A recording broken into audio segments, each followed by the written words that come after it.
Chris, David, we're back.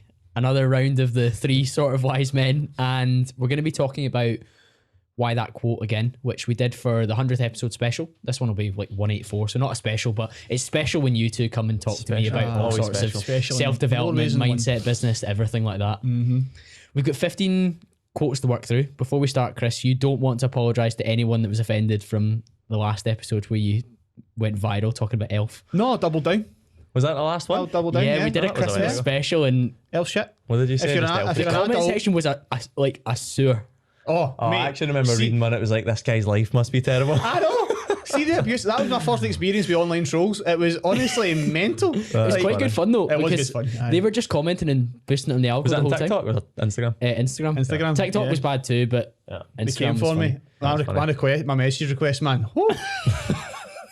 This guy was like, "Stop trying so hard to be funny, mate." I mean, I laughed so much at that clip.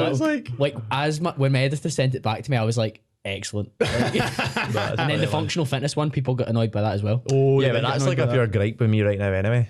There's like a bit of back and forth with me and the CrossFitters. Actually, Jordan Green, me and him are going to do a podcast in here in the next few weeks. But he's actually on the same opinion of me. We're like, we'll make a big deal out of it. You're too reasoned. That's exactly. Why. Yeah. Exactly. Yeah. But this time around, I wonder if what upset anyone. Maybe somebody really, really likes some of the people that we're going to be reading quotes from that we might not agree with. We'll soon find out. But yeah, the first one, David, is Morpheus from The Matrix.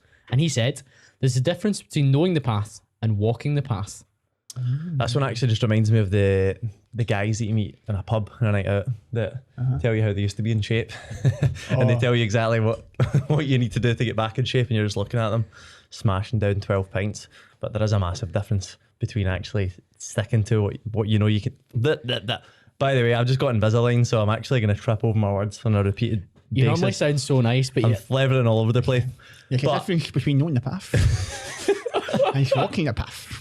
I've lost my train of thought now. One of you can take over. Too many T's. That'll come back. But yeah, knowing the path and walking the path are massively different, because how many people do you speak to, as you said, David, that could tell you exactly what they might need to do to achieve their physique or their business goal, but are they actually like taking action? Is one of the phrases I've always kind of banged on about on Instagram. But so many people could maybe verbalize, oh, I could probably do this and I would get this, or at least some version of that. Yeah, I think one of the ways that this actually rings true for me in a negative way, like I do this in the sense of like investing. So like in investing, I actually am pretty confident if I just invest in the S&P 500 for 50 years, I'll do all right, I'll make plenty of money. But there's so many other temptations, there's so many other things that you could be investing in. It's Bitcoin, it's whatever it is, crypto, there's all these other exciting things. So like the amount of stuff that I've read from pretty much any intelligent investor, anyone that's done well with investing will tell you, if you've not got a clue what you're doing, i.e. me,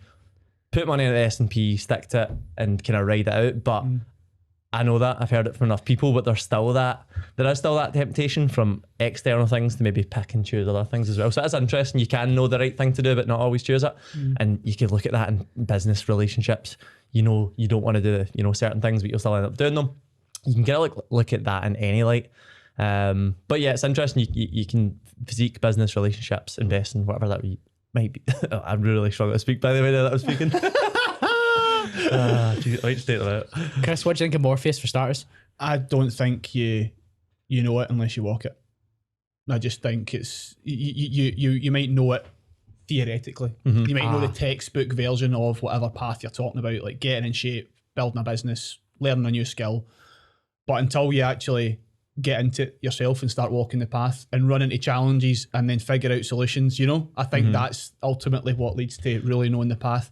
Because we've all heard of, generic cookie cutter advice for every single goal that one person might have. I've heard that a lot for like building a business or like specifically for like copywriting or whatever it is.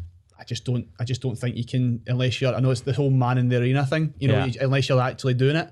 I just don't see how your knowledge can never really apply. I think we've covered something like this in another podcast at some point, talking about business gurus in the sense of people that are giving out business advice that haven't necessarily ever ran a business. I struggle in any area of my life to take advice from someone that's not actually done it. They've not actually walked the walk. They've not actually put in the work, the time, the effort in these things. And again, I kind of made the joke about the guy in the pub at the start. It's hard to take advice from someone that you're looking at going, have you done these things though? Like, and again, that can relate to physique, it can relate to investing, it can relate to anything, but you do want to take advice from someone that's walked the walk, and they aren't just kind of giving you the advice. You want to see that they've put the time and effort in as well, I would say. I remember that conversation about gurus, and a lot of the time it's maybe a guru that's had a short stint of success. Maybe one particular campaign, one particular product launch, or one particular business that they've then moved on from immediately to then educate in that business space. And you're thinking, right, okay, I'm not sure you've walked the walk in lots of different circumstances. Like, by the time this comes out, I'll release a podcast by a guy called Matt Kelly, and he was drop shipping for a few years in what he called the golden era of that period, where Facebook ads were basically like £6 per 1,000 people, and he could target exactly who was going to buy the product that he was buying in stock. At one point, I think he was selling like chargers and like plugs and things like that, and he was like, I could just target the right people, and I was living in Bali, like raking it in. But if he was to then teach you now to drop ship, and he was saying this about kind of business mentors, he wouldn't be able to tell you a lot of the things that would make you successful in 2023 versus 2019. And I think that's always a big thing that kind of gets my back up as well. Super relevant. I think even with online coaching, a lot of the stuff that I done to build an online coaching business 4 years ago actually isn't relevant now. Like, and I don't do much online coaching now, so it's actually harder for me to give advice on that specific thing because I'm doing less of it than someone that's maybe in the trenches and they're still walking the walk. They're still putting the time and energy into that thing. So yeah, I like it. That is a really good point, because like considering like the systems that you ran your business on 4 years ago, they wouldn't be the systems that you run a business that you have multiple. But the multiple coaches that you have working for you are benefiting from you doing that work and then developing other things. And then going on to develop other things rather than potentially still doing the coaching in that regard. So that is funny, and that's maybe why you've never done loads and loads of coaching coaches. Yeah, there's loads of reasons for that, but Would we get people upset commenting about that? We'll leave that one out. We'll leave that one out. Let's leave that one there. But Morpheus, in terms of from the Matrix, Chris, I was going to ask you, Matrix is a film. Where does that rank for you? It's disappointing for me. I think it could have been a lot better. I think it was a really cool concept, and I love my films, and I do like it, but I just think it was one of those films I was like, it could have been so much better, man. There's just something about it that just wasn't quite. I've not seen Matrix in absolute years. I used to love it when I was younger, but 100%. Because the fight scenes also and stuff, didn't understand it. There's not a chance I understood that as a kid. I don't know if I've watched it. I've watched it in my adult life, but not recently. I know. Like you say, when we were young, when it came out, like the fight scenes were just like dodging bullets and nobody had done that before, so you're just like, oh my god, this is incredible. But when you watch it again as an adult, you realise like, it's not really that great, and like the trilogy isn't really that great either. I don't think. You know? A lot of the concepts from it are more interesting, so like kind of wise words like that, but also like the whole red pill, blue pill thing. There's a lot of like YouTube motivational clips that are like taken from that, and they speak a lot about that. It's deep. It's deep, like source material. You know, it really is. But like, the film itself. Is that a book as well? No, I don't believe so. There's probably been a book afterwards, kind of like the way Star Wars was. Like Star Wars was a film, then they wrote novels after the fact to kind of fill in gaps. So there's probably something like that kicking about. Yeah, but in terms of that quote, I certainly think that we should be optimizing for action rather than always just knowing the path. Like you get so many know-it-alls that never actually done the thing, and that frustrates me no end. And I think the two other guests agree on that. Absolutely. Quote 2 is from a gentleman called Jim Morrison, and he says, "A friend is someone who gives you total freedom to be yourself." I'd say a friend. I mean, you could say a friend is a million different things, but for me on that one, it makes me think about friends or people that are close to me that actually call me out on times that I'm being too much myself, that I don't need to be myself in a sense. Like Ryan Holmes, one of my closest mates, is good at this. I sometimes hit out with random ideas that maybe are very beneficial to me and not for other people. And he's like, nah, actually think about that. Like, yes, cool. That is you being yourself and expressing your ideas, your opinions and whatnot. But I think there's a time and a place for that as well. And sometimes a good, true friend can tell you maybe not to express yourself in a way that might not benefit you in the long run. Does that make sense? When I was preparing for this episode, that was my exact thought. When I saw that quote, it was actually it was one of the quotes of the day on the 6-minute diary that I do. And I was just straight away like, if I was somebody's friend and they were being totally themselves and it was causing harm to either themselves or people around them, as a friend, I think it would be my duty to have the hard conversations, but like, look, you need to rein that in. But no, that's a total expression of myself in this moment in time. This is my lived experience. I would just be like, absolutely not. That's not my this. Like, I would want my friend to say to me, that's out of alignment with what you're aiming at. That's out of alignment with the stuff that you told me you're gonna do. Like your mate goes on a weekend long bender when he's been telling you how oh yeah, I'm off it and I'm trying to focus on this. Oh, but in that moment he was being him true self by boozing all weekend. Yeah. Yeah. With you on that one. I totally agree as well. Yeah, friends have got to kind of. I do get like the friends have also got the positive side of a friendship. Yeah, you do allow your friends to be themselves, I suppose, but yeah, you don't let them just act like, against their best interests, do you? And I don't even think it extends to like just like going on weekend long bender. Sometimes your mates can just genuinely be out of order in a social situation, or you can see them making wrong decisions or upsetting people. And you just got to be like, listen, mate, like you don't behave like that. I've had to say that to my mates sometimes. They've had to say that to me, because that's essentially what mates do, innit? You don't just let each other run amok, To play devil's advocate in this kind of world where people maybe feel like they want to express themselves more than ever before, I think maybe that quote is like maybe a hint towards that, like total freedom of expression to just be whatever. But then we've also on the flip side of that coin got a world where we're more censored than ever before and we're asked not to say some of the things that might hurt people. So I wonder if that from Jim, I'll need to look up who Jim is. Who is if Jim that, Morrison? if that Who's comes Jim from Morrison? place. Singer? That's what I was going to say. Is that a singer? Aye. Aye. He drowned in Australia, I think. He drowned in a creek in Australia. He died tragically. I seem to remember. You have encyclopedic like knowledge sometimes. That's impressive. He sang Hallelujah. Ah, I thought it was Jeff Buckley. Fuck, it was Jeff Bartlett. what did Jim sing? Jim Morrison at the Doors. Is he not the lead singer of the Doors? Baby. Potentially. But in terms of that friendship piece, they should definitely enable you to explore things that you want to explore and relatively be who you want to be. But like, I would much rather a friend just reined me in when I thought I was maybe exploring my true self. You just need somebody to call you out on your bullshit from time to time. And to be honest, I think it's your closest friends that will do that. Aye, for sure. Generally, like I've probably only got like one mate, no, three maybe. I've got like 5 close mates, and that's the only people that I would probably take it from if they were telling me to like rein things in as well, to be honest, because I know that they would be doing it for my best interest as well. Do you know what I mean? Yeah, that is important. Do you ever have a fear that you get surrounded by yes men as you go to become more successful? Nah, honestly, I've got Chris and I've got Ryan Holmes, man. They're both fucking harsh human beings, man. They just tell me how it is, 100%. Fair enough. As long as I've got they to just tell me to stop being a fucking idiot from time to time.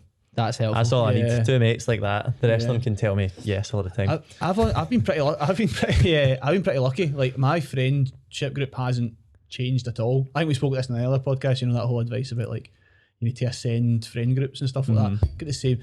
My best mate, I've known him since nursery. My other mates, closest mates, I've known since first year in high school. Like none of them run their own business. None of them run their own business. None of them are interested in the stuff I'm interested in, but we're best mates. Yeah, and it's not changed at all. So I feel like I've never really run into that trap of like running into like yes men or people that just aren't afraid to like push back on certain things. Jill, like my fiance, she's never afraid to call me out on stuff and push back on things when she sees that it's not even just like when you're being out of order. Sometimes like it's just about if you're being a bit of a sad sack and and you're not really bringing a lot of energy to the world and you're just kind of going through the motions. Sometimes people just say, oh, going to get a grip of yourself and shake yourself up a little bit. And actually, because sometimes that's all you need is somebody to kind of slap you out that little bit of a funk. And then you think it's a big deal and you go, oh, do you know what? I've actually not been putting any effort into actually showing up at all. So the person who says it matters, as David said, though, because there's particular people that you just cannot take that from. I'm the same. I've got a very, very small group. I mean, again, likewise with David, I would listen to David. I would listen to yourself, Colin. I'd listen to a few of my mates. There's probably off the top of my head 1-2 people in my family I would listen to, and I've got a very big family. You have to be selective in terms of what you listen to. Yeah, absolutely. Yeah. Yeah, it's an interesting one. My thought process about it as well links to like your online friendship group, because I think nowadays you have like, you would maybe consider a lot of people a light touch friendship online. Yeah. And you can definitely get like yes people online that just back you relentlessly and stuff. And I think you see that in some like creators' content where they might not be their friends, but they're maybe enabling them to go down a path to explore themselves in a really like unusual way. So like there's a big concept about audience capture at the moment, which is that kind of Gwyndor Bogle on his Substack, and Chris Williams talks about it a lot, where creators just double down on what's performing well. So like I was talking about, like I would actually just do lots of solo episodes for my podcast, because occasionally those do better than really, really good guests. And I'm like, wow, why is that the case? But it's a case of the audience are interested in it because I'm sharing lessons from the previous 9 guests that I've talked to. Yeah, so it's nothing to do with you. Yeah, it's nothing to do with me. I don't know why, to be fair. If you were audience captured, you would just go down that route. So like, are your friends online like kind of creating you into some sort of echo chamber as well? And that's definitely a danger with people like ourselves that are creating content and getting feedback on that constantly. Yeah, for sure. I suppose because you've seen a lot of people get that audience capture thing where they just post like controversial things all the time. It's all just controversial takes, whatever the controversial take of the day is.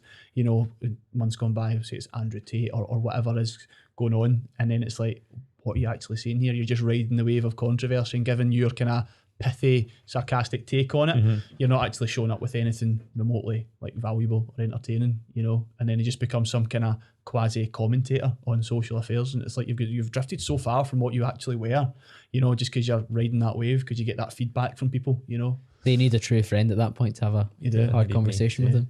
You tell them straight what you do. Probably not. No. I really like the post to move on. Number 3, Ryan Bush. Equanimity is feeling the same way about problems you faced 5 years ago as you do your current problems. I had to Google equanimity before I came in here, and this is for the book I told you to read. Remember the book you love, How to Design Your Mind? Was that Ryan Bush? That's Ryan Bush, aye. Oh, it's a great book. I love that book. Shout out Ryan. Didn't know the author's name. Somebody break this one down for me first, and then I'll unpack my thoughts once I've listened to you. It's from one of Chris's favourite books. So. It is, and I wrote a newsletter on it a couple of weeks ago. Are you not reading them on a Saturday? Who's the newsletter for? Is it yours? It's my own newsletter. That's fine, as long as it wasn't mine. Yeah. See that last quote about true friends? Yeah. I can't read it all, man. Come on. It's too long, on. Innit? Too long, innit? There's only so many hours in the day where you can read long form copy, man. Alex or Mosey. Jokes. No, I wrote a newsletter on it, so yeah, that was one of the quotes I highlighted from the book and put it into my note database because it had that much of an effect on me. It's just having that. It's almost like being kind of at peace with the problems that you have. And realising that, I know it kind of links to a lot of other well-known quotes, you know, like this too shall pass and things like that. But it's a little bit of more, equanimity for me is more about emotional control in the moment when the things are actually happening. Because I think when you say, oh, this too shall pass, it's almost like dismissing the problems, whereas equanimity is like, I know I've got these problems right now, I understand they're real and they're pressing and they're very, you know, very apparent to me right now, but I'm going to be able to get through them. I'm going to be able to solve these problems. So that's what equanimity is for me. It's a bit more presence. Yeah, I kind of read the quote. Obviously, I've not fucking understood it correctly because I'm an idiot. But I've read it as just feeling the same way about your problems as like the same problems, as in you've not actually solved the problems. Oh, right, no. What I read that as. If you read it all the way through, I think you could come to the conclusion that, like, say 5 years ago you faced a particular problem in your relationship, and you felt the same way about it 5 years down the line. It's less that. I don't see that as positive though. So the positive is the fact that you. So the positive is the fact that so I'll give you an example from me, right? So if you've got a problem in your life like 5 years, so 5 years ago, my business was not doing well and I was really struggling to get it off the ground. Yeah. All right. That was a problem I faced 5 years ago. Yeah. 5 years on, not a problem. Okay. You know, I thought I was thinking if you're 5 years on and this problem's still there, for you to just be calm about the problem. No. I was like, that makes no fucking sense. No. We should create more discomfort. That doesn't. You'll never solve the problem, don't worry. You know the path. Morpheus said. Yeah, exactly. That's how I read that. I read that as if you've you should just relax if you've still got the same problem. No. Okay, cool. No. That's fine. It's the only one that I read and I was like, I'm going to have to just sound like an idiot here. The rest of them I've got hundreds of value to deliver. Don't you worry. Intelligent things to say. Don't you worry. Emotional control was something you spoke about on the last podcast, Christian. Maybe the one before that as well. You've been going big on that. Yeah, I've been doing a bit of rabbit hole on it. Yeah. Why do you think it's so important? Because I think for one, it's such an important life skill. And I also don't think it gets anywhere near the airtime that it deserves in terms of like personal development and mindset content out there. A lot of it is around, you know, other things which are important, say like, you know, like discipline and consistency and backing yourself and all these very important things. But when you think about it, your emotions like drive so much of your behaviour. And I know all this obviously from a copyright and marketing background. You're trained for very, very early on to dial into people's emotions, because that's what ultimately drives our decision making behaviour. But I think that on a personal level, understanding how to control your own emotions. So that starts with understanding yourself, which is always a helpful thing to do, understanding yourself a bit more. And realising like when you feel like certain emotions and how you can actually control them a lot better than you think you can. Because I think like again in the book, it was a real kind of breakthrough moment for me, because it's like Ryan Bush, the author, just says humans have been controlling their emotions for thousands of years. Like this is a well-established fact, and we act like it's not, you know. And I think I again in my newsletter I wrote like, how many times have you been? This is taken to the extreme to prove a point. How many times you're walking down the street and somebody's walking slowly in front of you, and you're like, I just want to toe poke this guy in the calf. Yeah, that's an emotion, but you don't do it, right? And I know that's taking it to the extreme, but then that shows that you do have control over an emotional impulse. And I feel like that applies to a lot of situations. Say you're under pressure at work, or you're having an issue in your relationship, or you're just struggling to reach a goal that you've been perhaps trying to strive for a while. There's going to be a whole lot of negative emotions going on. And if you can understand how to control your response to them, I think that's a really, really powerful life skill. Yeah, because so many people are like, oh, I'm an angry person, or I always get stressed when I have to do X, Y, or Z, whatever, insert whatever task. You've got awareness of it. You now need to do something to address that. I think it's understanding why, isn't it? Yeah. We just accept it though. I think that's the thing when it comes to emotions. We almost accept that that's the way we are, you know. And I'm like, well, because I am, a personal example, I can be quite blunt and quite direct, right? But I've learned how to not be blunt, not be direct, and tone it down in certain situations because it's not a nice thing to do. It's not the right thing to do. It's not being nice to the person, whoever it is I'm talking to. Yeah, so I've experienced it. No. But yeah, I think there's just so much more you can control than you think when it comes to emotions. Yeah, and I think having control over previous emotions that used to show up for you in different circumstances that's a real sign of personal development and progress in that regard.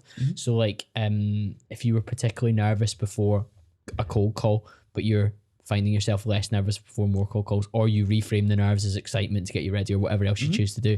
Or if you used to find yourself like anxious before a particular type of presentation, or like if you were hosting a 12-week peak event, David, not that you would get anxious, but maybe one of your team might get nervous before it, but then you find them coming into their own and maybe leading some of the events later on during the program.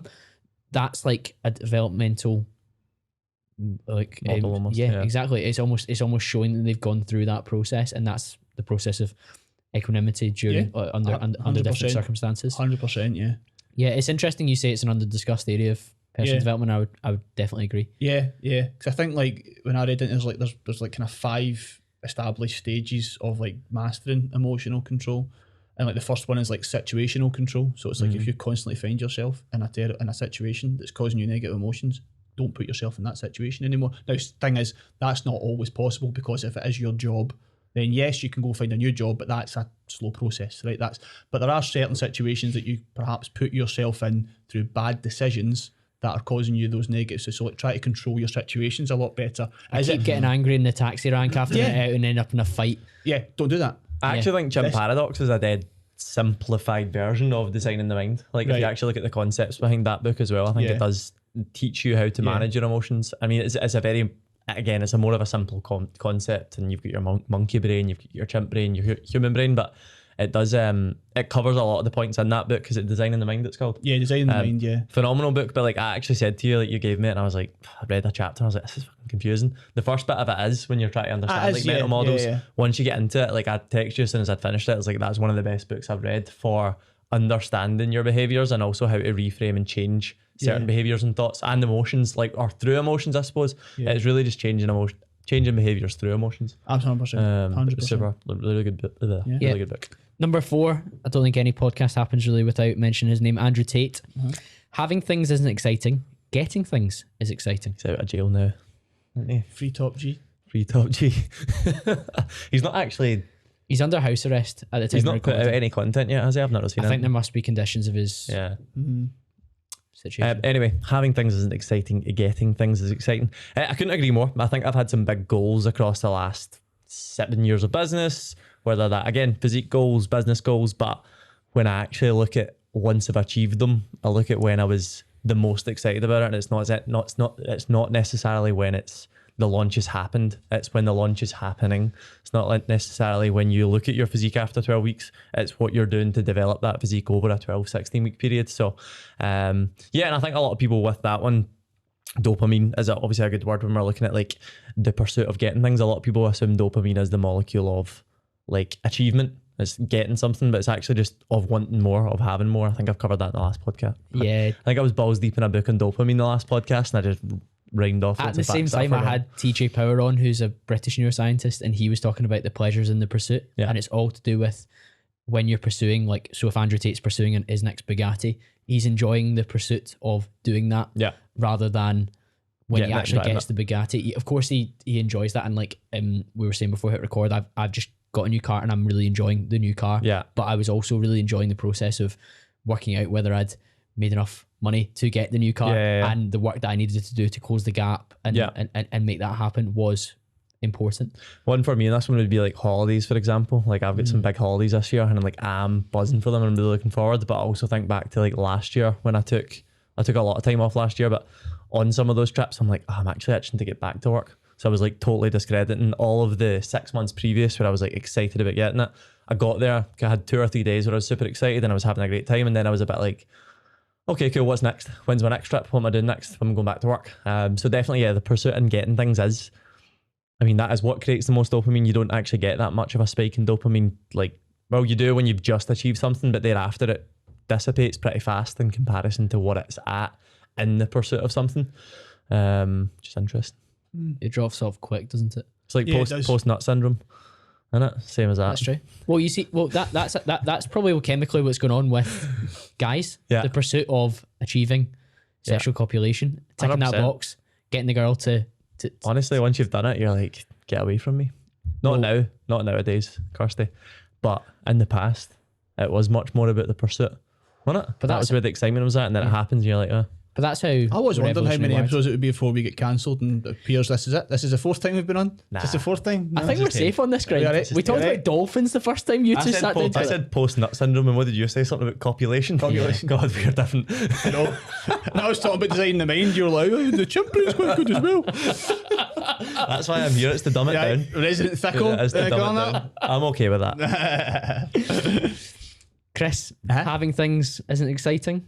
Yeah, I mean, we actually talked about this in the bar before this. Like, I mean, some people call it sounds a bit wanky, but the entrepreneur's curse, or like, I don't say it's entrepreneur's curse, just a driven person's curse. Like, if you are ambitious and driven, then you're always going to have that feeling of like, okay, what's the next goal? What's the kind of next thing? Like, so that's why kind of like that's where things like gratitude and stuff are important, even though people kick the arse out them, you know. Yeah. Like, but yeah, couldn't agree more. I've experienced very similar things. Like if I've hit a milestone in business, or even if I've bought myself like a material thing that I've had in mind for a while, and then you get it, and it's like that's great, and then it's very fleeting. It's like, okay, I've just got this thing now. I don't really what's the next thing I'm going to have. Mm-hmm.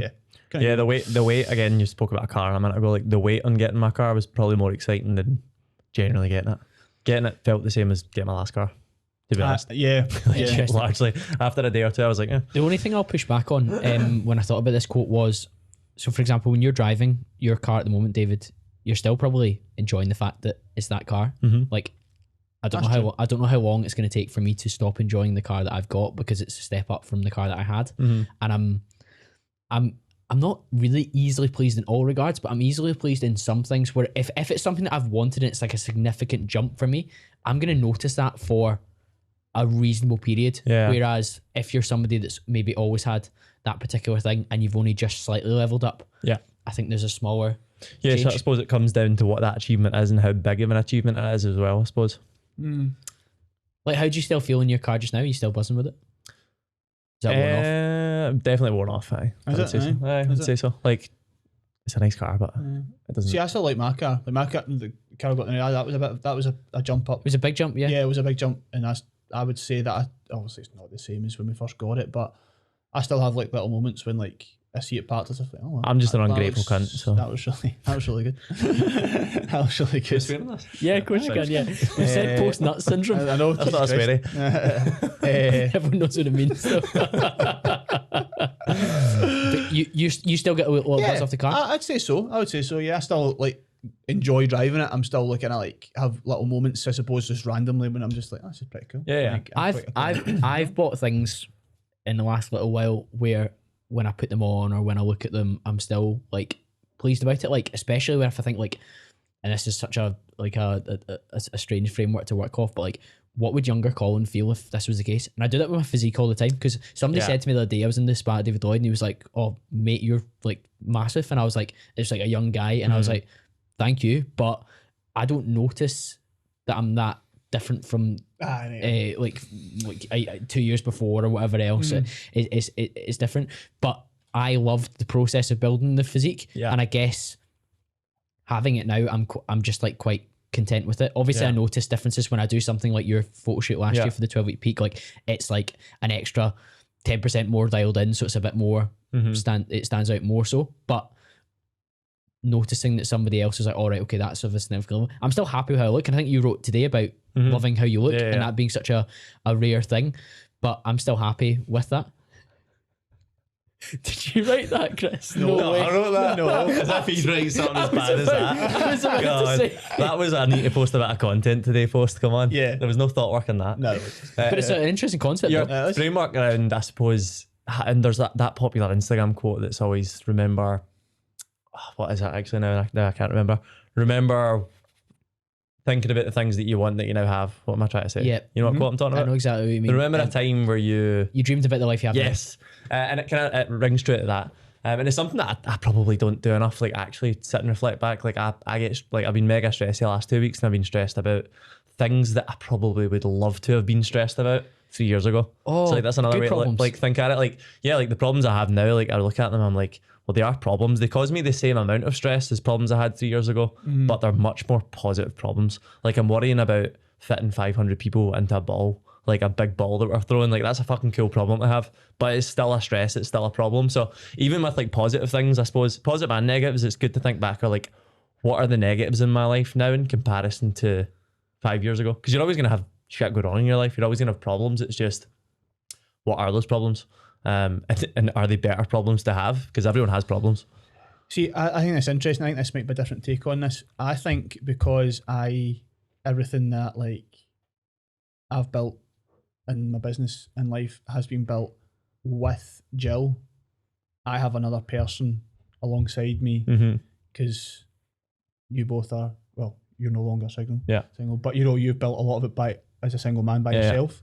So I feel like maybe having a partner alongside you and building a life together. Celebrate the wins and stuff. I think that is a built-in like gratitude feedback loop almost. Because you do things like you and Jill will be like, oh, we've done that lunch. Why don't we go for dinner and talk about it and celebrate it? Why don't we go and take that trip? So I suppose I get that. Yeah. And there's also that frame of reference where like when the business wasn't doing well, it didn't just affect me, it affected her. So I've always got that to kind of look back on and remember when like times were really tight and all the rest of it. So you've got all those experiences together. So I don't know, I just thought there when you said that. There's like, more layers to it because of this. there is. So I feel like I'm kind of a bit more, I don't know how to say it, like you appreciate things probably a little bit more. maybe, I think that's it. And that's not meant as an insult in any Or way. you but appreciate it's things more- for longer, perhaps. I do. I think I appreciate things for longer because my shortcomings in my early business career didn't just affect me. They affected somebody else, somebody who I love and think the world You want of. to spend the rest of your life I want to with, spend the rest of and life with that her. endangers that. If you're Exactly. financially insolvent, you're a less attractive. I'm less man. attractive straight away, and you do. You feel like a piece of shit. You just feel completely worthless, and you're just like, I'm not contributing anything here. How can I fix this? So I think probably that kind of time probably makes me a bit more like. That's you know, interesting. yeah. Yeah, I guess to finalise that little framework that I was thinking about is like, would 17-year-old Colin kill for the way that your physique looks right now, and you're worried about maybe not having slightly bigger calves or slightly bigger delts? Like, like in the grand scheme of things, ridiculous. Like, oh, maybe you didn't buy the particular car that you wanted, but imagine when you were like leaving school that you thought that you would own that car. You'd be like, oh, I'm in a pretty good position actually. Yeah. But yeah, the wisdom of Andrew Tate has got us to this point. So we'll move on to Free top G. number 5, and it's Thomas Edison. Wank. I've not failed 10,000 times. I've successfully found 10,000 ways that will not work. Guy's a prick. Chris, why do you hate Thomas Edison? Well, because he was just a PR guy. He was just he's just a self-publicist, and he screwed over Nikola Tesla to no end. And then, you know, he was supposed to get the Nobel Prize, and they said they were going to give him it joint with Tesla, he said I think. And he was like, nah, I'm not wanting it, nah. I read that in a book recently. What book was it? Probably the 40 Laws of Power. Yeah, it was. And then he also said that if Tesla, I can't remember what it was something to do with maybe radios, I can't remember what it was. If he completed this project, he would get a $50,000 bonus. And then Tesla done it in record time, and he was like, right, okay, here's a bonus. He's like, oh, you don't understand our American humour, son. Guy's a scumbag. Not a fan of Edison. That's not American humour, that's just snake Not, behaviour. exactly. When you read more about the guy, you realise, like, yeah, the guy's a wank.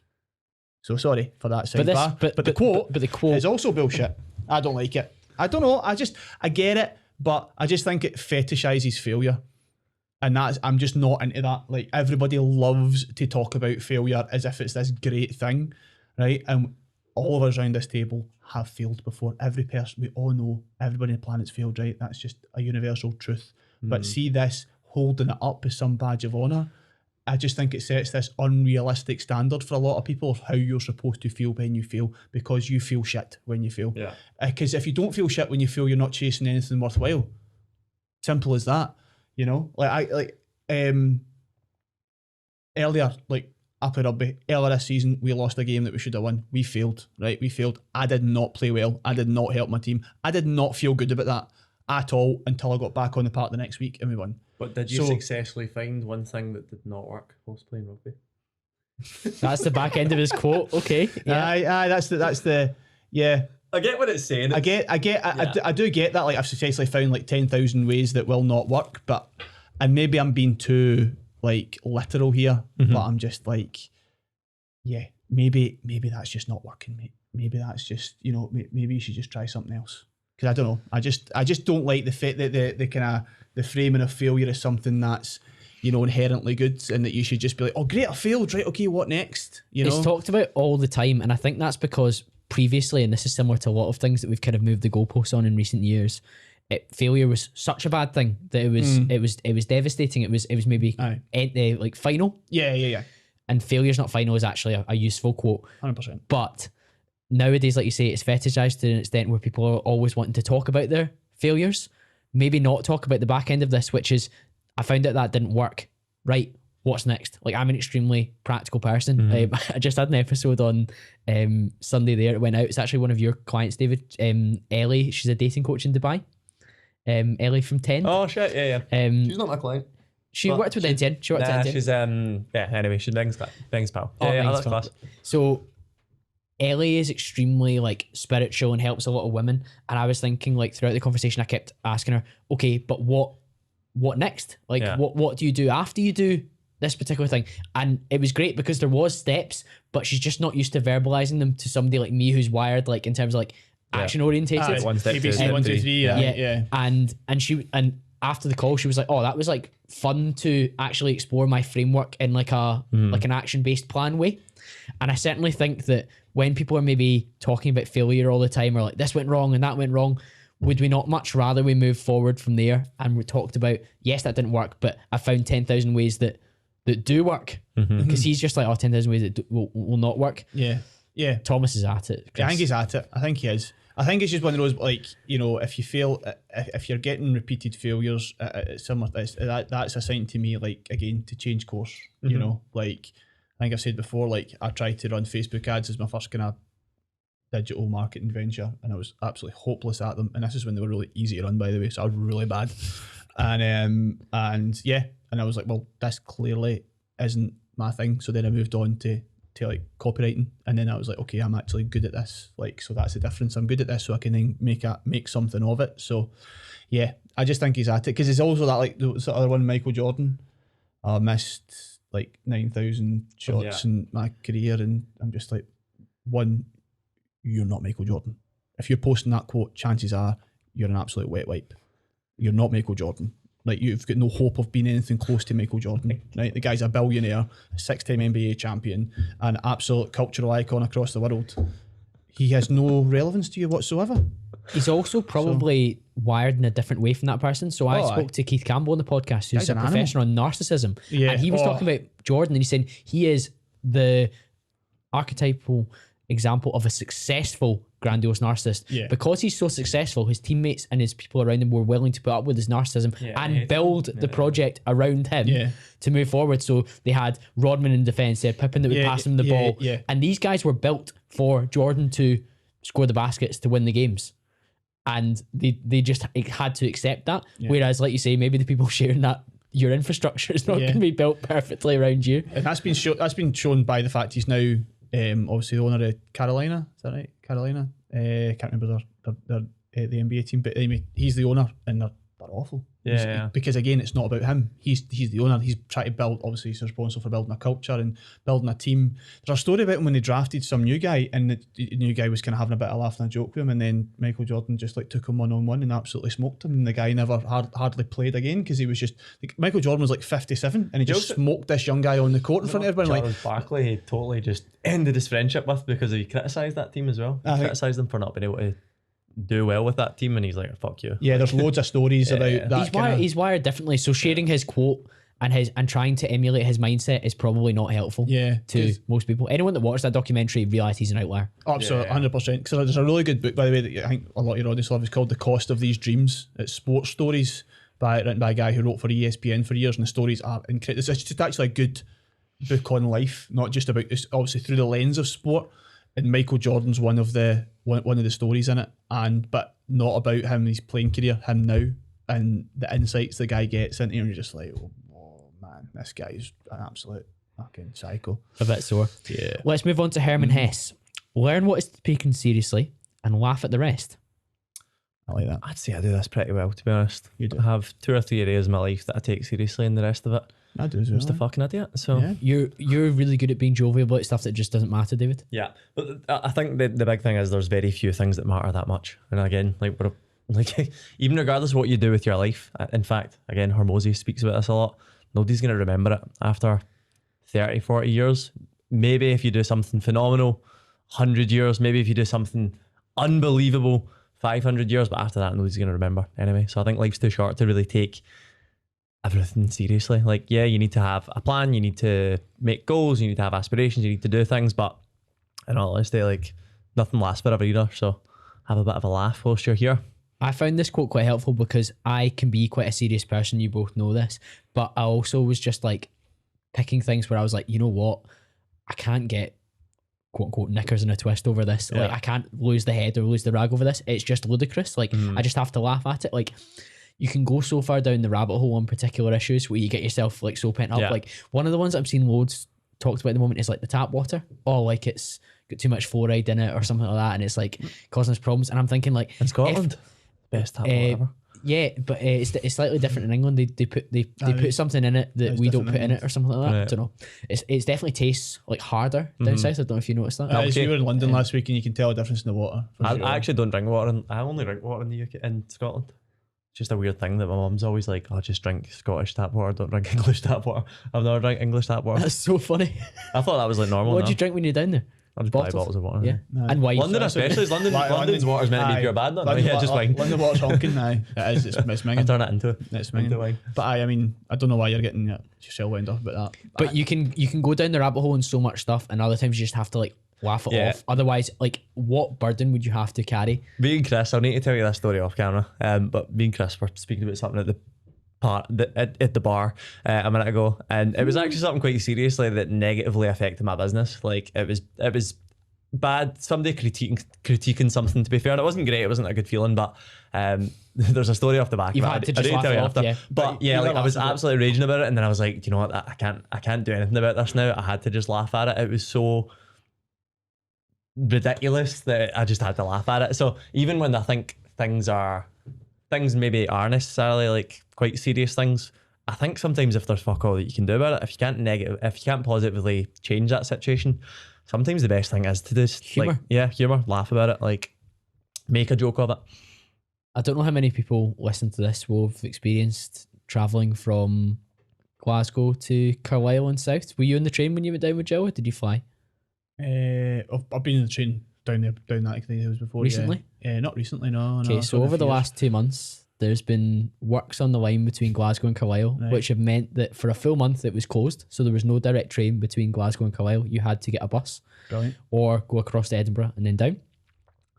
Currently, so when I go to Manchester tomorrow, I will get the train from Glasgow to Carlisle, but it will go to Carstairs, which is kind of like a bit south.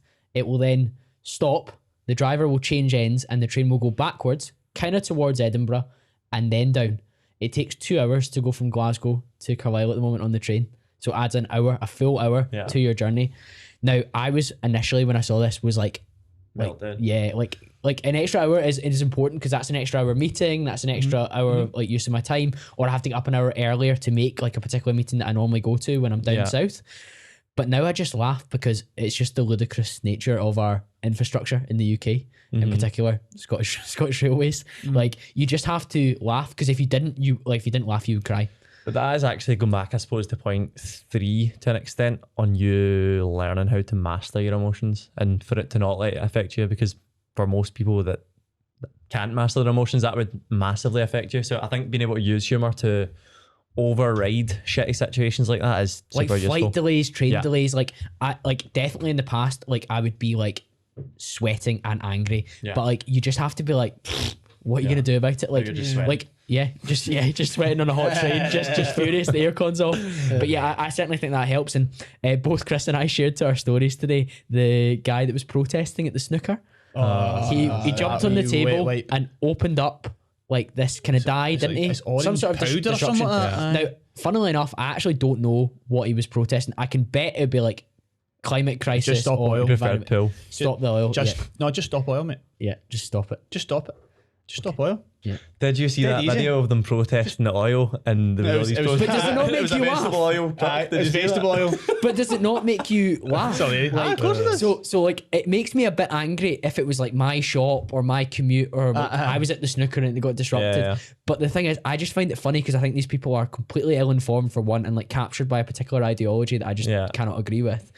And I just have to laugh because if you really took it seriously and you looked into the fact that a lot of these people come from like hyper privileged backgrounds and they have like almost this luxury belief where they can afford to like not work and just chase down like this cause that they've gone after. But ultimately when you see them just being ridiculous and like see the Grand National at the weekend where the guy was like jumping into the fence and stuff like that and the security guard like bopped him, I was like, that's so funny, but it actually spooked the horses. So if you were like a really horsey person, you'd maybe be like angry that they'd maybe like knock the horses out of their like cam before a race, which they need to be in, or otherwise they're actually going to be potentially at more harm, which was the whole thing that they were protesting in the first place. We all went to just a side note. Did you have a horsey person in your school, in your year at school? Everybody had a horsey person in their year at school. I had a horsey person in my company. Even I did, and I went to school and come on Alton. We had a horsey person, so you must have had one. I had a girl in my school who's also now doing the 12-week peak. Used to come in with hair so in her hair. I wonder if she'll listen to this, but she used to actually just behave like a horse. Like she used to just At school? gallop around like neighing. Anyway, It'd be good for getting your hope she doesn't steps. listen to It'd be good this for 'cause getting your steps. she'll be like, oh no, he remembers that. Don't say her name. That's but yeah, okay. I won't say her name. But I'll tell you. I did not expect that. Sorry, that was just that. David's had Invisalign and he's just here for a wind up. Honestly, he's at it. But learn what's to be taken seriously and disregard the rest. It's a great tool for actually assigning your emotional energy where it counts. Yeah, I like that. I think. See, I read that the way you guys did, but also think like and you won't like this. Your man Hermosi, like this is one of the places where it loses me. I remember him saying stuff like, if you're not talking about business or getting somewhere, I don't want to talk to you. Which, by the way, fair play, crack on. That's what you want to talk about. But like, I feel like sometimes people that are like, say, driven, ambitious, run their own business, whatever it is, they carry that same energy into every single conversation or every single situation that they're in, and it's just like, gonna relax, mate. Like it's okay. Like you don't. Not everything needs to be a discussion about growing your business or whatever mindset book you're reading. Sometimes you can just shoot the shit and just talk mince with your pals, like and just have a laugh. Yeah, that's where I read it. It's just like sometimes you just got to just be silly. You just have a laugh, man. Yeah, agreed. Number 7 is from Buddha. Holding on to anger is like grasping a hot coal with the intent of throwing it at someone else. You are the one who gets burned. I disagree because I think there's a lot of value in anger, in all honesty, if it's channeled and it's utilised in the right way. And again, it's one of those ones, if you learn from it, it's something that I draw up on actually when I'm feeling unmotivated. Like I think about times in, maybe I've been burned, well I have been burned in business at some point. So sometimes if I'm like, do you know what, I can't be bothered doing things today. And I'm like, I think about the things that have maybe angered me in the past, that it can actually be a strong motivator. And it's not necessarily something that I need to let go of. I don't think it'll improve my life. I actually think it's good having a level of anger. I think it can grant you a level of motivation when you recall back how something made you feel. And it's the same, a lot of people, recall back a positive emotion that you had and you'll start feeling positive. Sometimes I think of times that have made me fucking really angry and it motivates me to do something about a particular situation. So I get it, like being angry and being bitter about something, it's something, it can take away a lot from your life as well, definitely, to counter to that, but there can be positives to having a level of anger. If you can have enough emotional control over when you utilize that anger, I would agree. I think spite combined with anger is a wonderful driver. I remember when I first kind of like saw like improvements in my physique and I was training at like the kind of local council gym, and I had like decent arms and like maybe a bit of a chest, but I had no legs. Yeah. And I remember there was like two guys said to a guy in a night out about me, oh, it's all good, looks fine in a vest, but he's got no legs. And I remember being like, angry about it. Yeah. And I used to go in and train and be like, I'll fucking show them. Yeah. Like, watch this. Yeah. I used to like kill myself on the Smith machine, and they're all right now. Nah, they're all right. It pushed me to push myself harder 100%. By tapping into that. But see, when I was like walking around like during the working day, I wasn't like fuming about these guys saying comments to my legs. Yeah. But when it was time to train legs twice a week, I'd put on the same Eminem playlist. I put my hood up. You can draw upon, isn't it? Of course. It's a negative experience that you can draw upon. It's a negative comment. Like I think that's such a big thing. So in that regard, it wasn't burning me. But see, if somebody had like angered me and I was carrying it all day, every day, like awful. Because then you're gonna be dreadful to be around for the people who haven't angered you. Mm-hmm. Yeah, I feel the same. I feel like when you're talking about using anger, obviously, like in physical things, it's always easy to draw loads of references. Like you just said earlier, you use it in a physical way. That you go in, you train hard. Like I felt the same way. Like playing certain teams at rugby and stuff like that. Teams you don't like, Waysiders. Teams. You do get an element of anger in you before you go and play, and it does help.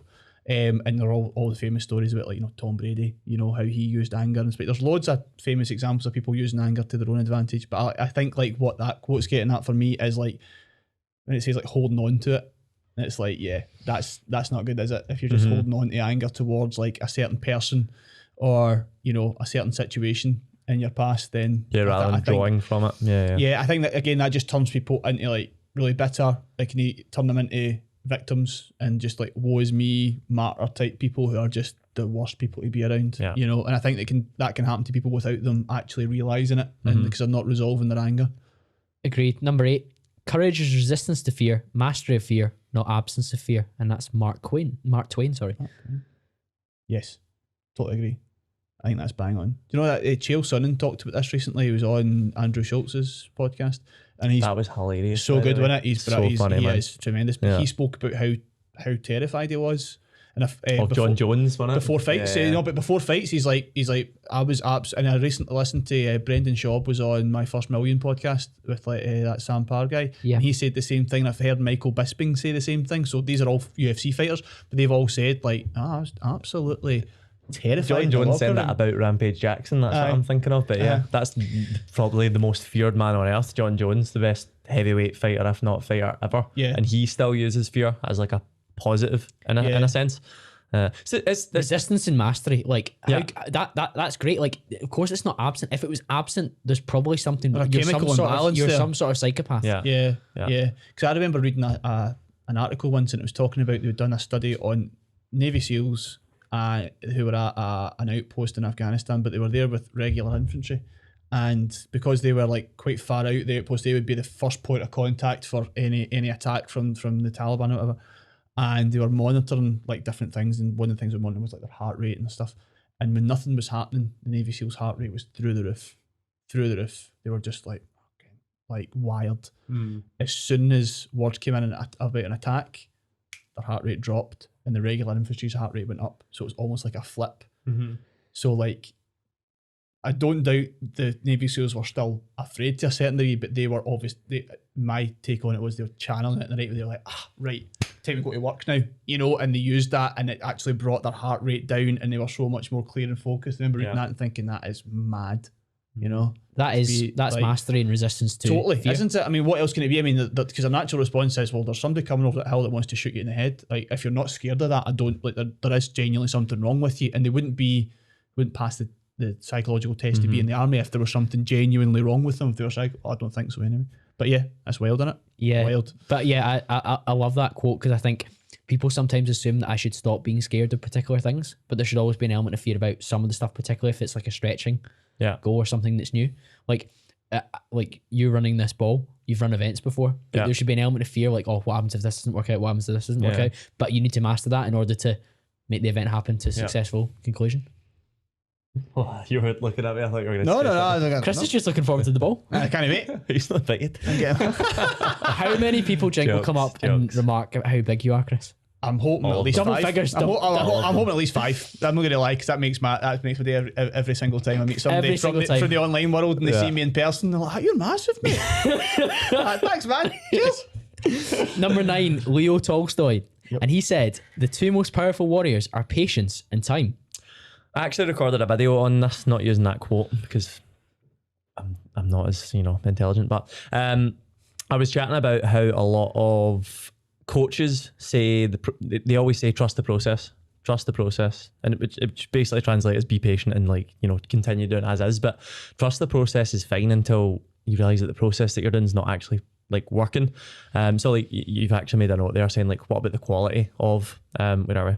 What about the quality of what you're putting in, the quality of work. So from my reference, looking at dieting or looking at training, being patient and spending more time on 2,000 calories and 12,000 steps, that's fine. Any coach can tell you, be more patient with that, but it might just be too many calories. It might not be enough movement.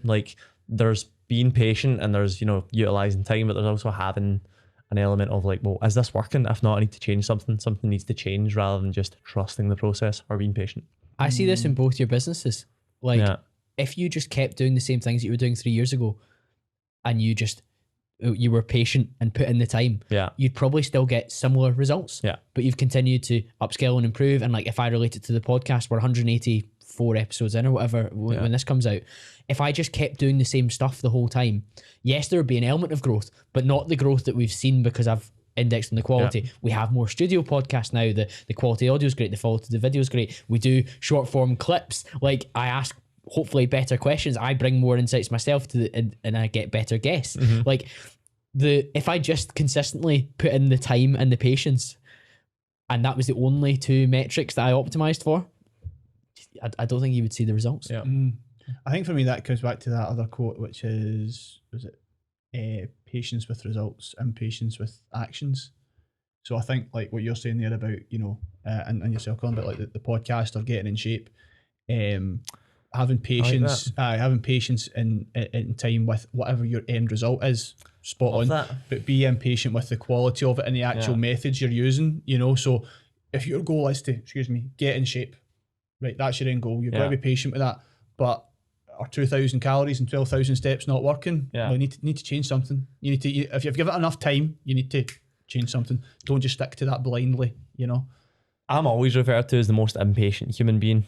Everyone, it's probably the most negative word that people use to describe me. Well, there's a lot of negative words, but that's one of them. Impatient. That's quite interesting because I am impatient about day-to-day tasks, but see, in all honesty, in the grand scheme, I'm pretty patient. The goals that I want to achieve, I know that I'm not achieving them next week. I know that I'm not achieving them next year. I would double down on that. Having worked with you from pretty much day one at MTN, I would say that you've always been patient with we've never done a launch together or anything like that where you've just been you've been going off the ball. Even ones that have done great, ones that maybe haven't done quite as well or hit the targets that we set, you've never been remotely I don't have by it.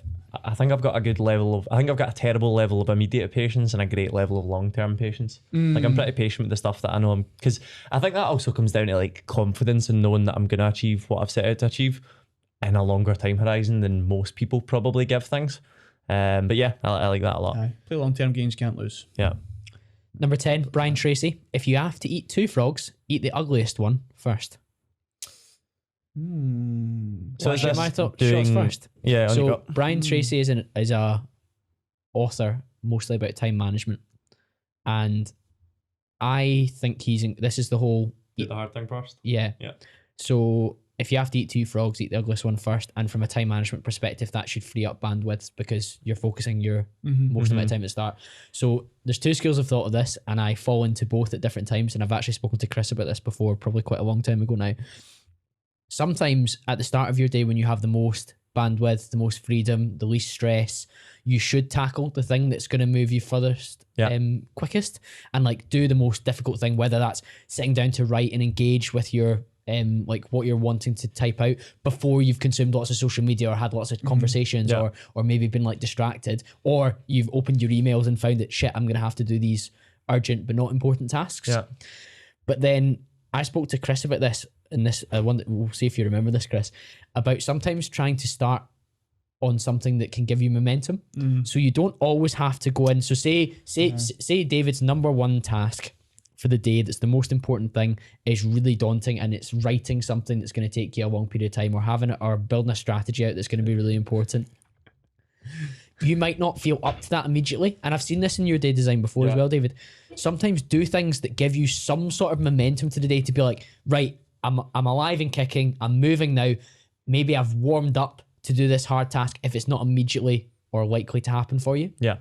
I think sometimes you need that quick one. I think like I cover this quite a lot with clients in the sense of like, you know, maybe you don't want to go to the gym, it's fine, but sometimes doing just one, and it's actually, do you know what this relates back to? You know, the quote about making your bed in the morning, it's gonna, you know, make your day. Sometimes that is the small one. I don't know how relevant making your bed is, but sometimes you do need that small one to kind of like spur on the rest of your day. My other kind of thought on that quote is it totally depends on where you have the most energy as well, because I think all 3 of us are way more productive in the mornings than evenings, maybe. Yes. I would say so. Like I definitely am like at my cut-off time, like I don't do anything productive after 5 p.m. That's why I can't speak right now, but bedtime already. So it's getting late. It's 7:10. But for me, that's fine. Like maybe doing the hard thing, like that's fine. I'm productive first thing in the morning. For a lot of people, like they aren't creative, they aren't productive until later in the day. Them doing a hard thing first thing in the morning is going to lead to that thing getting done with minimal, I suppose, energy in comparison to doing it at a later stage. So I think with that one, you need to realize like when are you most productive and maybe focus on that when you're doing the hard thing. But also I like what you said about, well, maybe you need to do the easy thing first to give you that kind of momentum and spur you on. So you were posting the other day that you were having an unproductive period, so you're just like, right, I'm just going to go and train, because at least that's something that I know that I need to do today. And then after the training session, you're maybe, right, okay, I've served myself, now it's time to do the work. Or it might be that like, I know that I need to write this presentation, but if I answer these emails and I feel like they're off my list, maybe I'll feel like I'm ready to do the thing. Now, don't get me wrong, you can get stuck in a habit loop of doing like shitty, easy little tasks to just box them off and feel like you're doing something. Yeah. But there's other times where you need to do that in order to get to the big thing. But there's 2 schools of thought, as I said, and you can fall into both at different times. Yeah. I feel like for me, because I've tried both, and like I probably fall more into the second camp where like do something to get a quick win. Because I found like if I was waking up and trying to tackle like a VSL script or a long form sales page, I was just like, it was actually quite intimidating, you know. And sometimes you'd wake up and you'd be like dragging your feet out of bed because you know what's coming. That's not how you want to start your day. So, but in terms of like picking the small tasks, you have to be very careful about what you select, because like you said, they can easily lead to you going down a rabbit hole. So like I would never I try to pick a easier version of the ugliest frog that I'm trying to eat. So like if I've got, like, stick with the sales page example, if I've got to write a long form sales page, I'm like, okay, I'll write my own social captions in a Google Doc, because I can bang them out, no problem. There's no resistance there. I just fire it into a Google Doc, no worries. It's only, 500 words or whatever. And then that means I've written something and it's closely related to what I'm going on to do. So it's almost like a warm-up. That's what it is. It's a warm-up, but a warm-up's not answering emails or going on to my client's Slack or whatever it is. It's closely related to what I'm doing. I suppose the fitness example, say you know what, you're just not a morning trainer, you just can't do it. Probably got to walk. You can probably get up at the same time. Yeah. You can probably go to a walk. and then maybe you can either train after that, or you can train in the afternoon on your lunch, because you've got your kind of fitness related thing in early doors. So yeah. If I look at like client check-ins, again, I'll just relate it to fitness examples because I know a lot of people are coaches that listen to this as well. But like, if I look at like online check-ins, it takes me about 90 minutes. So it's like quite a big-ish work block. It's like 90 minutes of my day. I tend to start with the client check-ins that are a little bit easier for me, but also because it gets me into a frame of mind for when I have a more challenging client that I need to give more advice to. It's sometimes easier once you've got some of those quick wins in. So yeah, I think I probably gear more towards, like, I will rarely start my day with the worst thing. The worst thing in my work week is generally like looking at finances. I just don't enjoy it. It's not something that I particularly have any enjoyment in. I never start my day with that because I don't think I'd get out of bed if I knew I was doing that. So sometimes actually placing things and being smart about where you're putting them is useful. Yeah, it's interesting, but that's his whole philosophy. Eat the frog is his kind of like mantra. I think that might actually be what the book's called. Number 11, Stephen Bartlett. Maybe you've always been happy, but the world, social media, and external comparisons have convinced you that you can't possibly be. People have always been unhappy. I think everyone thinks social media has made people unhappy. I don't think social media has made people any more unhappy than they ever have been. Honestly, like, there's been a lot worse fucking things in the world that people are unhappy about. Like, I don't know, it really annoys me how much people emphasize on social media leading to bad mental health and things like that. People fought in wars like 100 years ago in this country. You don't think they were much more unhappy than you seeing something that's upset you on fucking Instagram?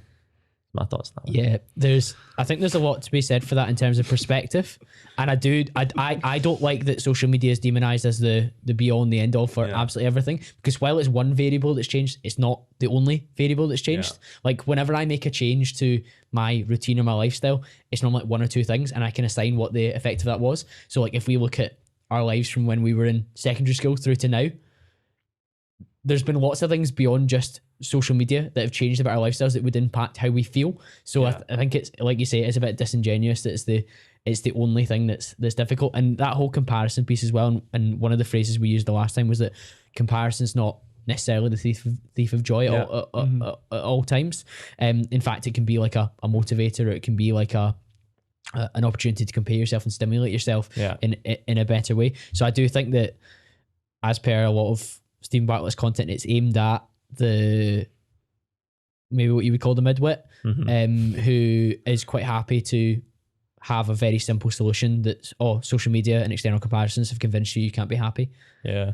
I think I think one of the most powerful things that I've learned, and I covered this again in the last podcast, was how like you're meant to feel unhappy. Like, it's an emotion that you're meant to feel. And I think that was quite a freeing thing for me.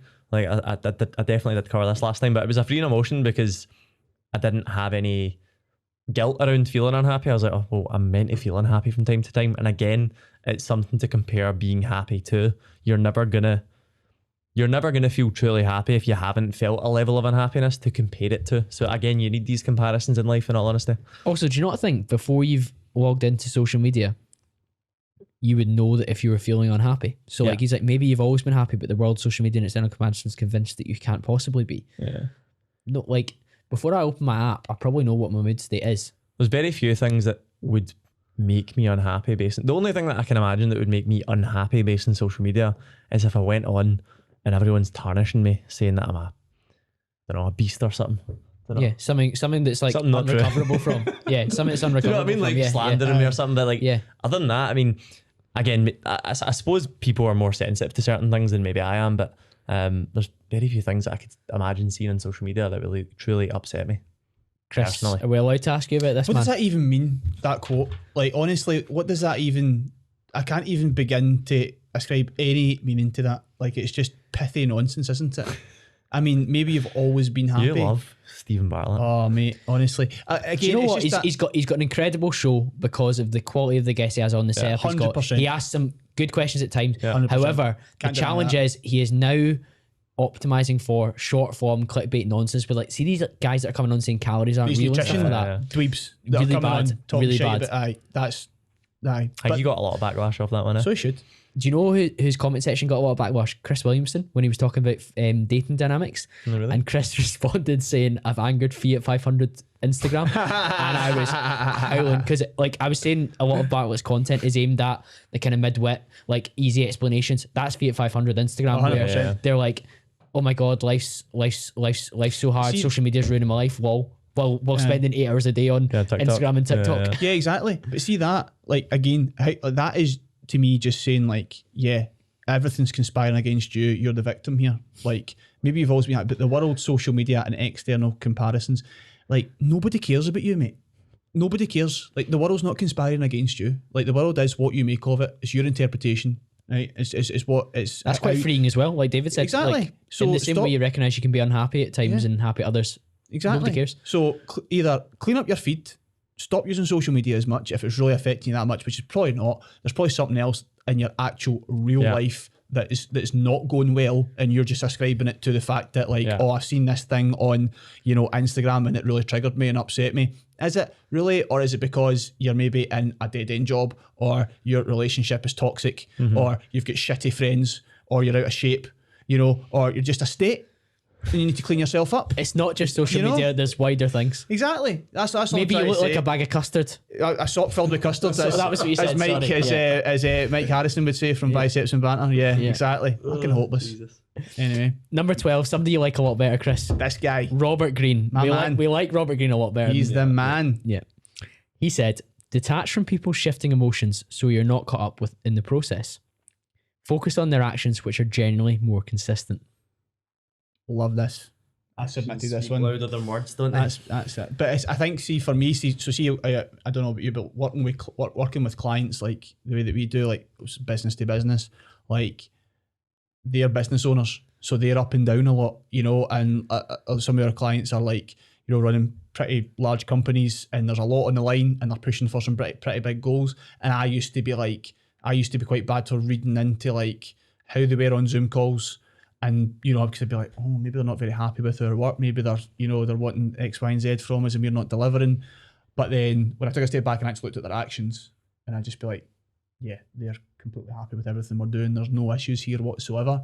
So I think that's why that quote in particular spoke to me. Obviously, you can apply it to your personal life as well, but in my work life, that's when it particularly hit home for me, because I was looking too much into things that I don't know how somebody's feeling.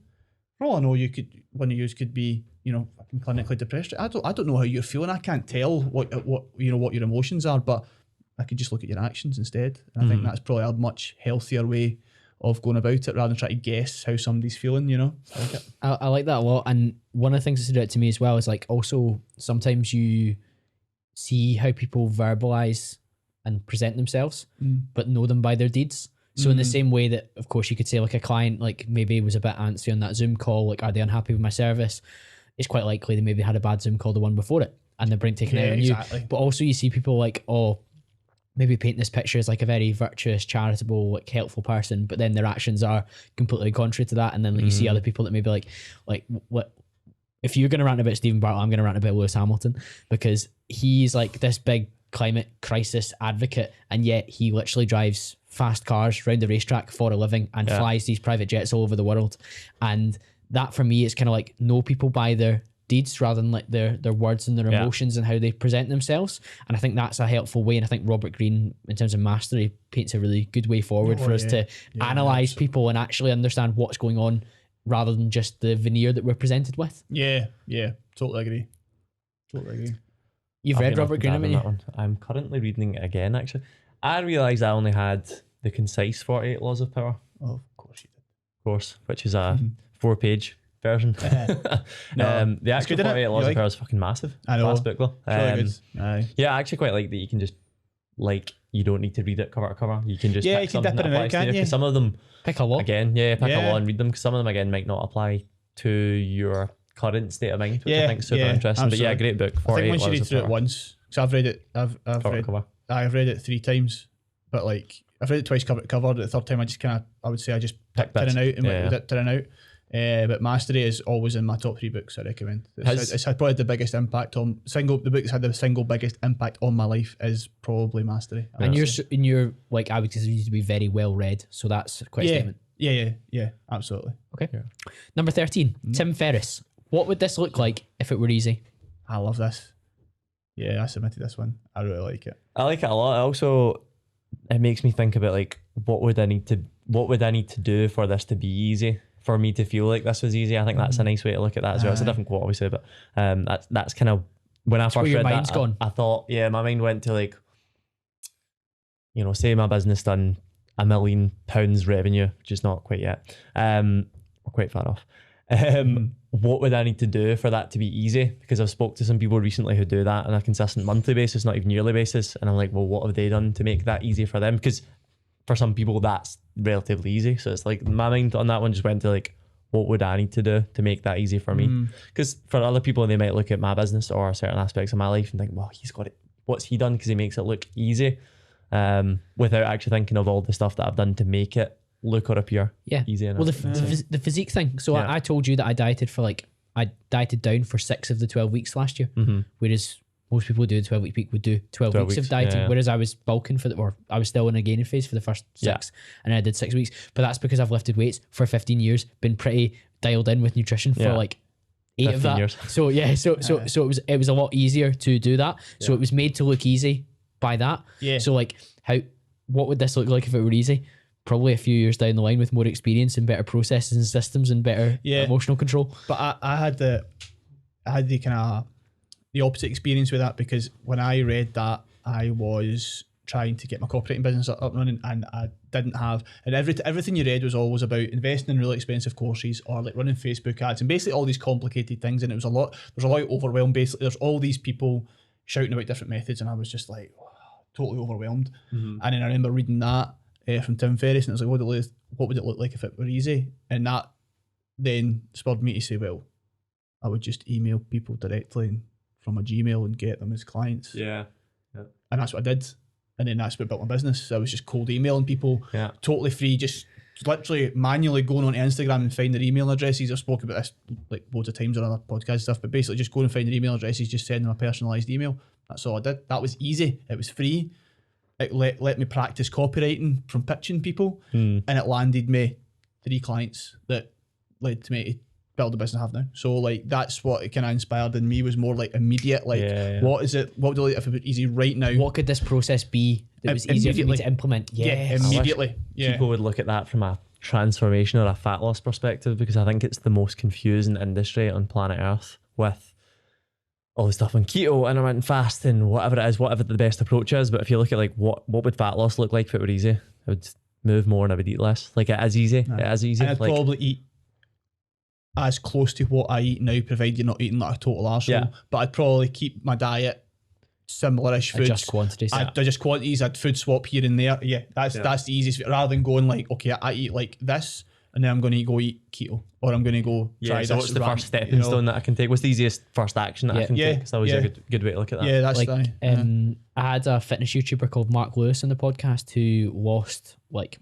hundreds of pounds of weight, and like he basically was like, one day woke up in his like late 30s, early 40s, and was like, what can I do? And he just would run to one lamppost, walk to the next, run to lamppost, walk to the next. And he was like, I previously did none of that, so I'm probably going to lose some weight.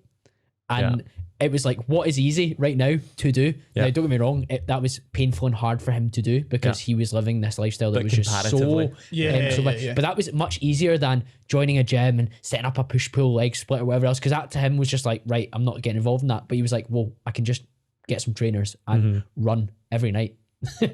And try and run a little bit further next time. So that was easy and simple, and that's one of my most popular episodes, because he has a philosophy like that. He just applies to everything. He's built this massive YouTube now, so that's an interesting framework for like either process, but also like looking at like people who are maybe further ahead and thinking things are easy for them. There's probably a reason. It's easy for a reason. There's a lot of groundwork there.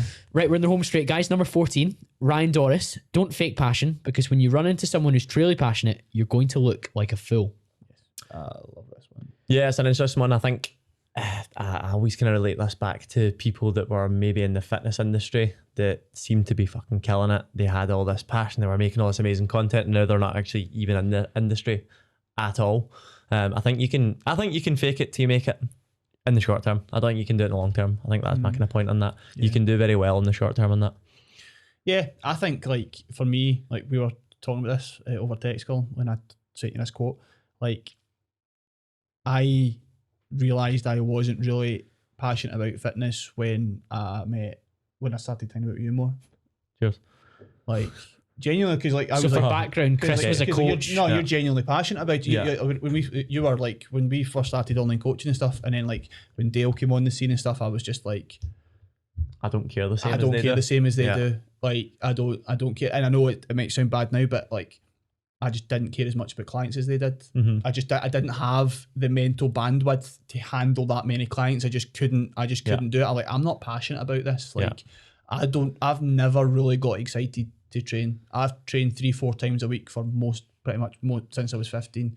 I've never really been excited by it past the age of 21. Yeah. Like, but I still do it because I do kind of enjoy it, but there's no real passion there.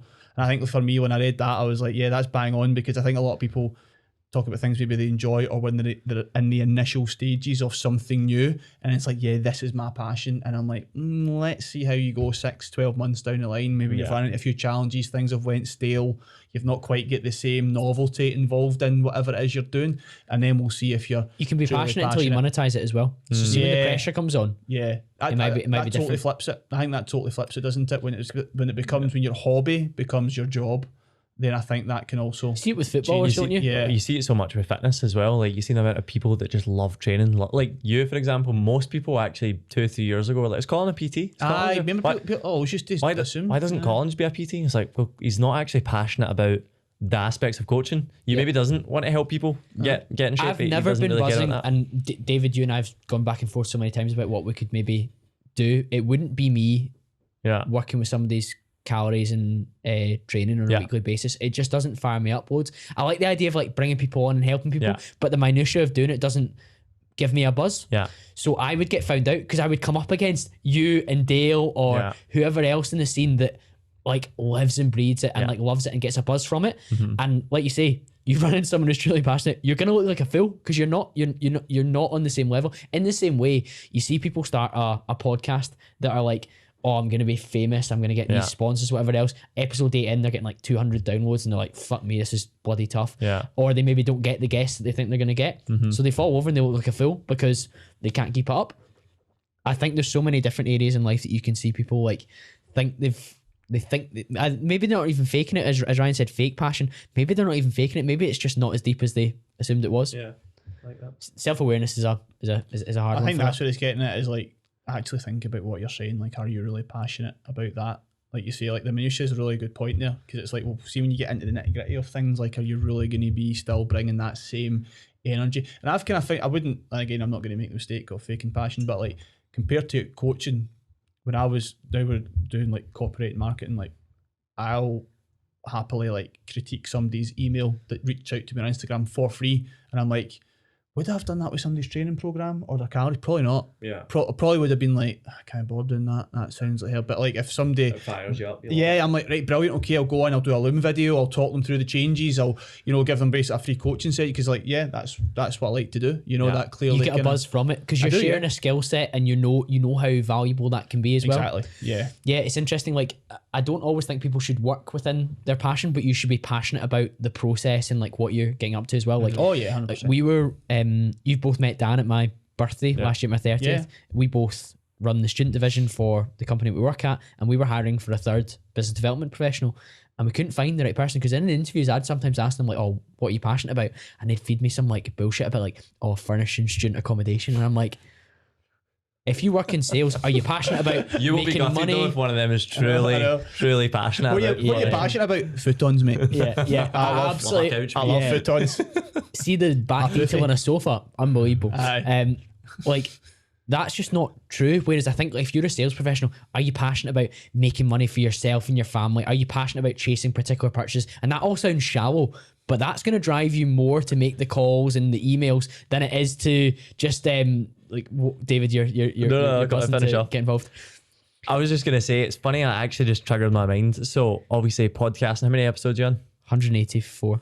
Yeah, like phenomenal at conversation, phenomenal at continually coming up with questions, phenomenal and just generally like keeping it going.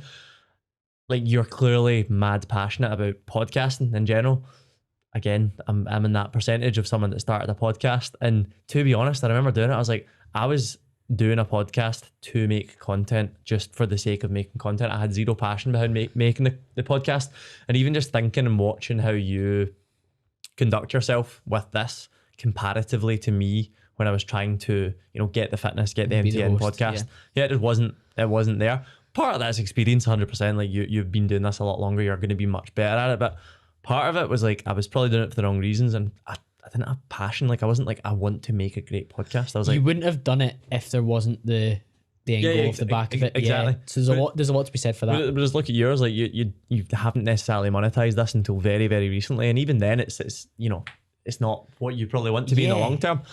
So it's not necessarily a money thing for you. It was a passion project, and you can see that it's a passion project for you as well. Like long term, I can genuinely say I expect myself to be doing this if it didn't financially like massively reward me. Like I don't want to lose money from it. And I think it's good enough to reach more people. It needs financial backing to do that. And like, if people are listening to this and they're enjoying it, please do share it with your friends. But it's a donate on Patreon. Yeah. Well, we don't even have that option. But like I said, to be fair, Chris set me up with Mike and Dan from Biceps and Banter, and we had a podcast in Dubai, and the first 10 minutes of it, if I didn't get cancelled for me and you talking about post-nut clarity, it was gonna be that. It was so funny. They were talking about OnlyFans, and it was wild, to be fair. They got some anecdotes from me about girls that I knew that did OnlyFans as well. So if you've not listened to that episode, you can go listen to that. But yeah, completely agree. Like, you cannot fake passion over the longer term, or you're going to lose to the people you're up against.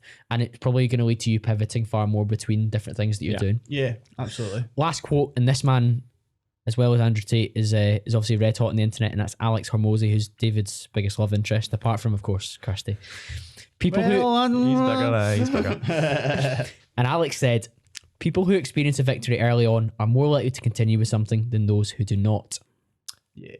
Yeah, I've got some like real life experience with this one from a client perspective, because when it comes to setting up calories, when it comes to sorting someone's macros and, giving them the right training plan, the mindset should be like, you do want to start someone with as high a calories as possible. You want to get them in a nice healthy place. You want to get them, I suppose, you don't want to start too low with these things. And again, you'll be judged as a coach if you put a client on too low calories, you're the devil. But to be honest, the best results that I've had changed when I thought, you know what, starting some people on crazy high calories maybe isn't necessarily the best. It's maybe the best long-term thing, but it's definitely not the best short-term thing. And when I thought, you know what, I'm actually going to just put their calories a little bit lower to start with, get them quick wins, get them more bought into the process, get them seeing results, that has helped me achieve a much higher success rate with clients than I did when I used to just think like, this will work like really long term. Like, this is probably going to work over the next 20 weeks. People are like, people are fucking impatient. People pay me a lot of money and they're like, I want to see a result now. So if you don't give that to them initially, they do struggle to buy in. So creating buy-in with clients is one of the I suppose the biggest lessons I've learned as a coach, but also as a business owner as well. You want to give people that initial win. You want to give people that initial like dopamine hit so that they're excited, so that they see the value in it, so that they want to continue. So from me and like a personal experience from a client perspective, that's been massive for me. It links to what we were saying about Brian Tracy's Eat Frog as well, because if you can create a win, you generate momentum and you go forward from there. You're probably more emboldened, you're more warmed up, as Chris was saying, in terms of you're writing your social post before you write your sales page, because I'm feeling good, I'm firing, I've had a win, I'm feeling like I've accomplished something quite early on. So yeah, like if you experience a victory early, you're more likely to continue. Yeah, completely agree. Because you're just motivated, because you can see that the effort you're putting in is going to yield some form of result. Yeah. And see, like what you're saying about clients, like when I talk to coaches and help them with like their email marketing, their copywriting, that's the one thing I consistently feed back on. I'm like, you are constantly talking about long-term changes, long-term results to an audience who has short-term goals. So you might as well be talking in Japanese, because they're not fucking listening. And it's almost as if there's almost like this kind of badge of honor. I find that with a lot of coaches where they're like, I only talk about long-term results and sustainable methods. But so did I. I had that as well. But it's actually totally missing the mark with your audience, because two things can be true at once. You can get long-term results and you can get short-term wins. What I'm saying is, when you're talking to your audience, especially on social media, you should be more focused on those short-term wins. It doesn't make you a bad coach or a scammy coach, or you're doing like, lose £30 in 6 weeks or anything like that. But your clients, like you just said, you can probably look, if you're a coach, you can probably look at your clients and look at, say, like the first 4 to 6 weeks and look at the wins that people have had, talk about them. And then you can also talk about, and now so-and-so is now on to bigger and better things because we actually increased our calories after she'd seen this initial drop in their physique change. But to completely ignore like the short term, again, it's just madness, absolute madness. Yeah, exactly. Because see, if you feel like you're banging your head against a brick wall at the start of something, and some people, if they haven't done something like a fat loss phase before, maybe do feel like, oh, I'm spinning my wheels, it's going nowhere.